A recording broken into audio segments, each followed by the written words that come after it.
Hello everyone, how are you all? Hope you all are doing great. তো চিত্রাস cake home থেকে আবারও একটা নতুন ভিডিও নিয়ে তোমাদের সামনে হাজির হলাম।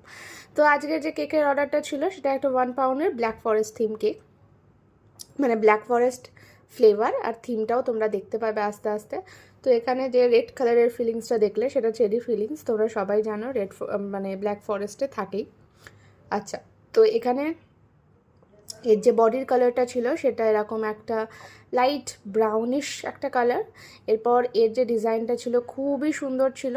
আচ্ছা, তো যারা হোম বেকাররা রয়েছে তারা অবশ্যই রিলেট করতে পারবে যে 1 পাউন্ডের কেকটা কখনোই 1 পাউন্ডে থাকে না, সেটা মানে সবসময় বেশি হয়ে যায়। কি জানি, আমার তো অলওয়েজ বেশি হয়ে যায়। তো এখানে চকলেটের ট্রিপিং ছিল, সেটা আমি করে নিচ্ছি। তা এটা আমাদের একদম লোকালেই একজন কাস্টমার, তিনি সবসময় আমাদের থেকেই কেক নিয়ে থাকেন। তো তারই এই অর্ডারটা ছিল, বানিয়ে নিচ্ছি।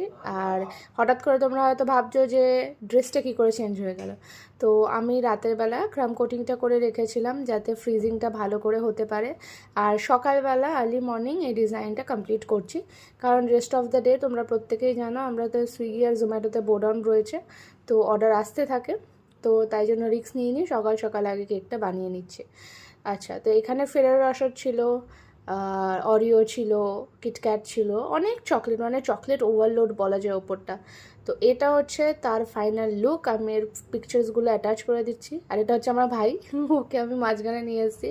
ওকে বলছিলাম যে তুই এবার পরবর্তীতে আমাদের সঙ্গে কেক বানাবি। আচ্ছা, তো যাই হোক, এটা হচ্ছে এর ফাইনাল লুকটা। তোমরা জানিও যে তোমাদের এই কেকটা কেমন লাগলো, আশা করছি ভালো লাগবে। দেখা হবে নেক্সট ভিডিওতে। টিল দেন।